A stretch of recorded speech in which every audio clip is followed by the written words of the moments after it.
Hello my friends on YouTube. Today is Sunday, the 22nd of September 2024. Today's video, as usual, it goes without saying, for adults only. Under 21 even is not suggested. Anyway, today's video is to go around and not to give a chance for a strike. We are going to play a game. The title of the video today is VÚCK the Ba Ss of the wife, or I'm sorry, the women, because you should have four plus what your right hand possess, and how to do VÚCking with the V.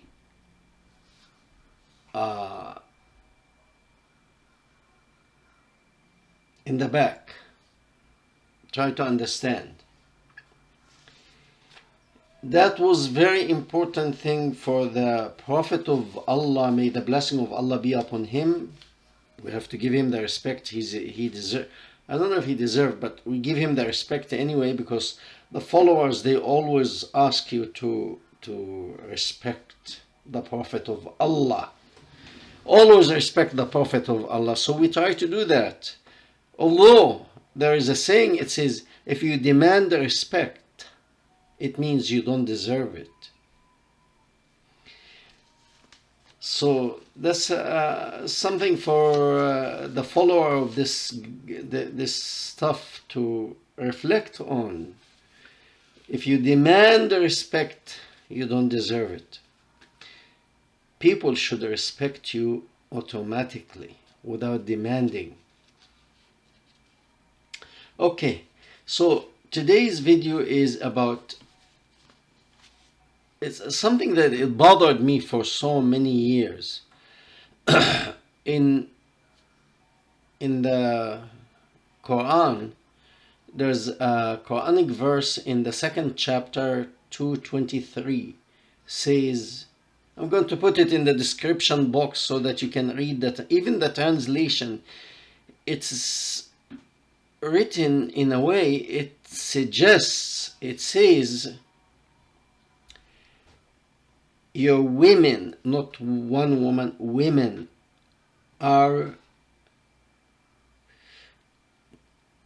is like a till, like when you till the land, a till for the husbands.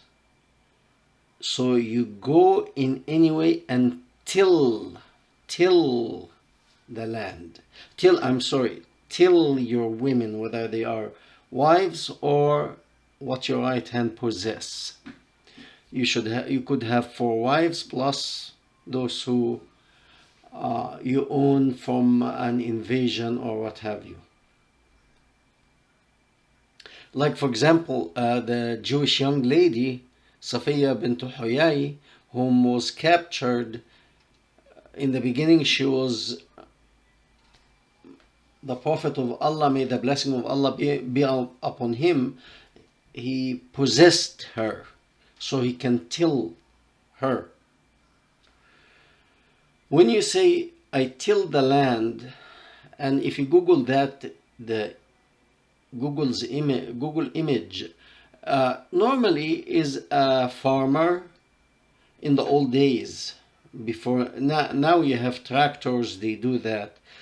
The principle is the same. You have a blade, sharp or rather tough blade, and you go in the land and you dig it in and you start to till the land, to turn it upside down, to air it so that you prepare it for the next crop.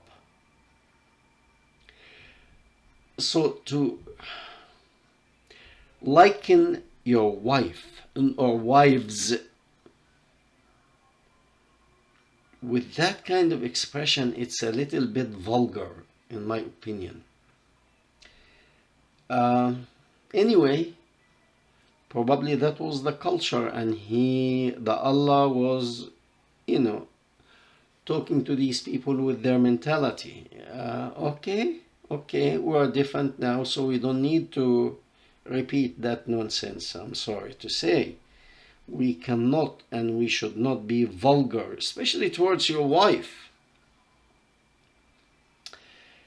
So that Quranic verse was bothering me for many years, but I tried to examine and look and search why is that, and it's always something missing.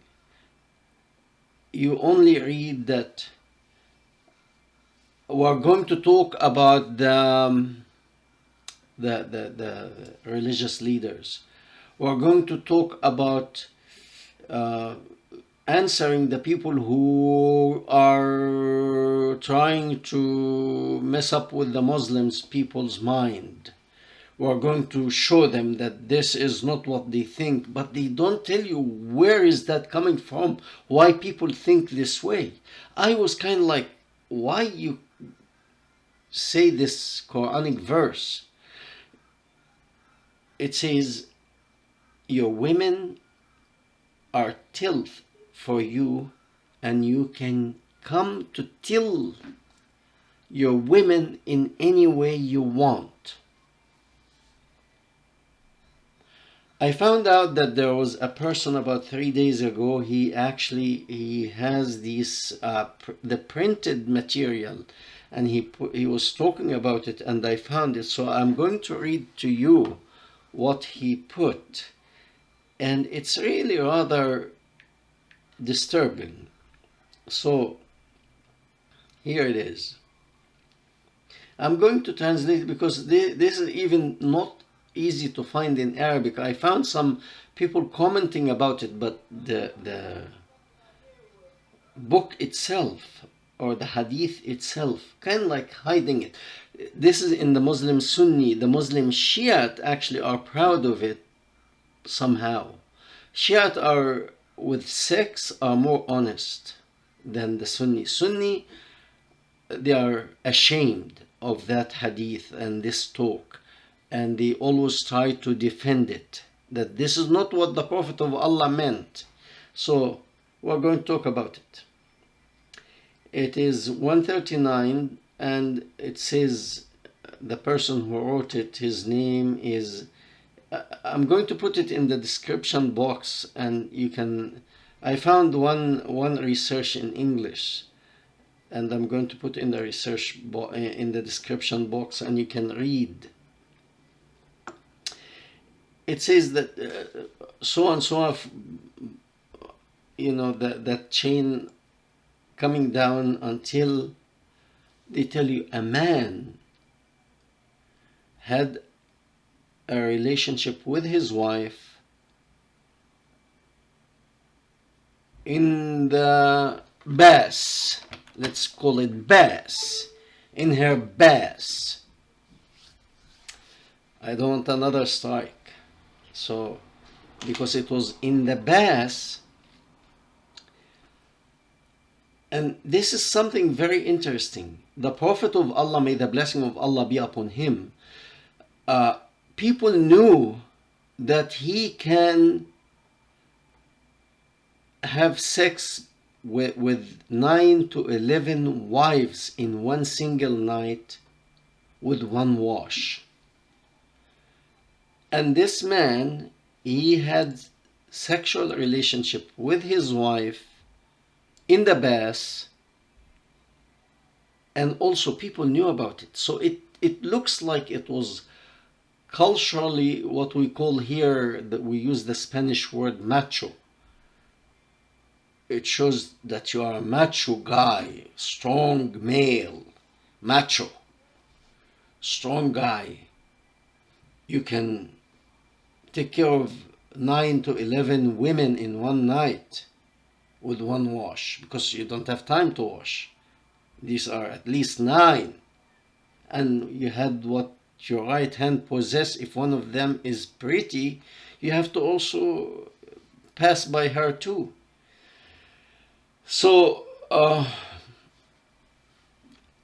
I really, even if in the West and in the East, the Far East, if a man is married or a woman is married and she or he has extramarital affair, they really don't go to work or go to their friends and say, I had, like, maybe people in the beginning of life when they are in early 20 and they get married, sometimes they have more than one time sexual relationship, more than one time a day, but still they don't go to work and say, I had sexual relationship 2 or 3 times with my wife.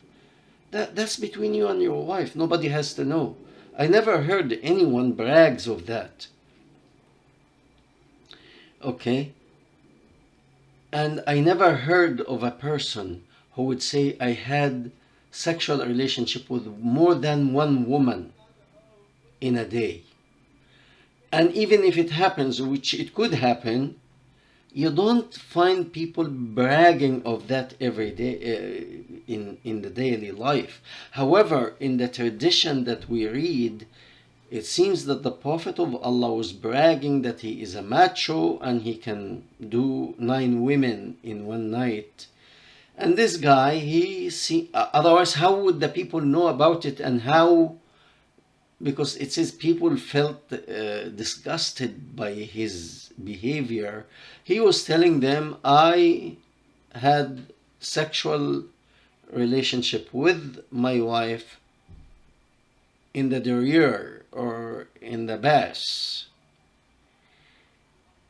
And they were kind of like disgusted by his behavior.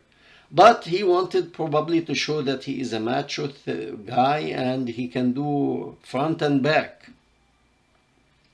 But not many people like that speech.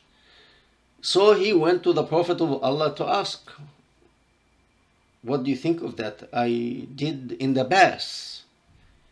I did my wife in the Ba Ss. What do you think, Prophet of Allah? So Gabriel, may the blessing of Allah be upon him too, came right away. It was important subject. The guy has to know if he is supposed to do his wife in the Ba Ss or only not in the Ba Ss. So Gabriel came with that Quranic verse that I'm going to put in the description box. Your women are for you to till, and you till them in any way you want. And it is very clear. However, Muslims Sunni are ashamed of it now, which they should be, honestly. And the Muslim Shia, they say, no, it's not wrong as long as the wife agree to it. As if the regular sexual relationship between husband and wife should also happen without the agreement of the wife. I mean, any married couple, when they do that, both of them are in agreement. And they do it the proper way. However, they tell you as if you can violate your wife at any time as long as it's in the front. But in the Ba Ss, she has to agree. If she doesn't agree, you cannot do. You can do only on the other side, only one side. So this is very interesting situation that the Muslim Sunni are ashamed of, and the Shia are kind of ashamed, but they tell you, the Prophet of Allah said it's okay. Some people don't like it, and they don't like it like, not that they don't like it, they say it's not the best thing to do. But if the wife agrees, hey, go ahead. It is similar like I tell you, for example, don't eat a lot of saturated fat, animal fat, too much animal fat, that's saturated fat, and it could clog your arteries. So don't do that. But if you say, but it tastes good, so once every while I like to eat I like to eat red meat, beef, fatty beef or fatty lamb or pork or what have you. It's not like somebody will tell you, oh, why you do that? No, but you're hurting yourself, so it's better not to. But once every while is okay. It's okay. You can eat it. As long as you don't do it every day, like 3 times, breakfast, lunch, and dinner, you are going to kill yourself like that. So it's not really recommended. So it's the same way. It's not recommended, but if you want to do it and your wife wants, and your wives, plural, and those whom your right hand possess also. But the wives has to be in agreement to do that. What your right hand possess, you can tell them in any way you want. You just go and till the land. Till the woman. Till what your right hand possess.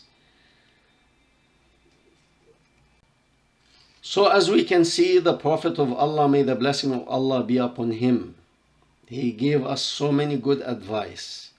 How to till our wives as we till the land,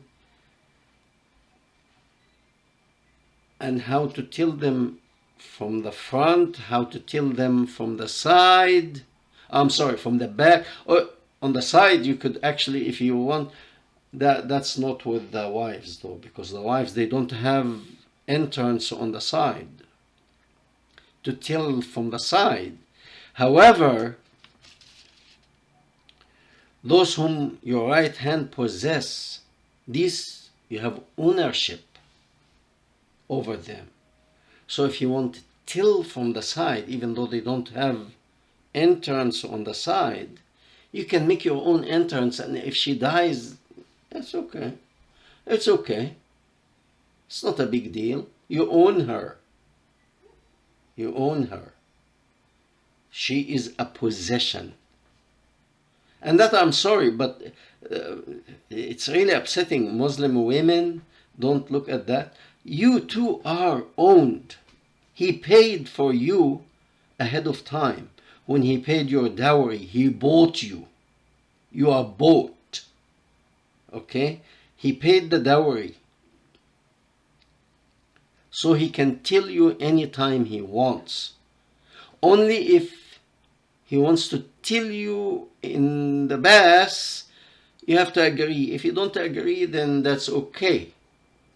He can go ahead and till one of the slaves. Now, this is, I'm sorry, it's disgusting, but I wanted to talk about this because it really bothered me for so long, and I'm going to put that in the description box, all the research that I found. It was annoying me, and I found out that he actually told them they can do that. The Muslim Sunni are embarrassed by that. That's their problem. The Muslim Shiite are not. Most of the time about sex, Muslim Shiite are more outward. Muslim Sunni are ashamed. I feel it's better to be ashamed of that, honestly, because it's not something to be proud of. However, on the other hand, the Muslim Shia, they tell you, hey, this is our tradition and our religion and our faith, and we're proud of it. Okay, good luck. Be proud, Sidi. Be proud, sir. Okay. I got questions about what's going on in Israel, so I'm going to give my own perspective. I could be wrong, but anyway, I remember about 10 years ago there was a Saudi, before the Crown Prince of Saudi Arabia took over, and he actually clipped the wings of all these crazy clerks. One of them, his name was, I don't hear him now. I don't know where is he. I think he's still alive. He's a young guy, but he been put aside. Anyway, I couldn't find the clip that he was saying on YouTube, that in the last days, that's a hadith. He was talking about this hadith that the Prophet of Allah, may the blessing of Allah be upon him, he was saying that in the last days, the boulders and the trees will scream, calling, "Oh Muslim Abdullah, come, behind me is a hiding Jew, come and kill him." And he followed up and he said, "Yeah, these are Jews, they are coward. They don't want to fight. They are coward. They are coward." And unfortunately, many people believed in his nonsense. Not only his, many of these people, they sit and spill this garbage nonsense, and many people accept it as a fact. And what I want to say now, okay, you filled up the heads of these young people to a point that last year, October 7th, they believe that these are cowards and let's go and kill them and take some hostages so that we can liberate all these Palestinians in Israeli prison, and we can put our demands on the table and kick all these Jews out of Israel. And unfortunately, the people believed this nonsense, and they went ahead October 7th, invaded Israel, killed many people, took many hostages, and so on and so forth. What happened? Did Israel cower? No. They responded with iron fist.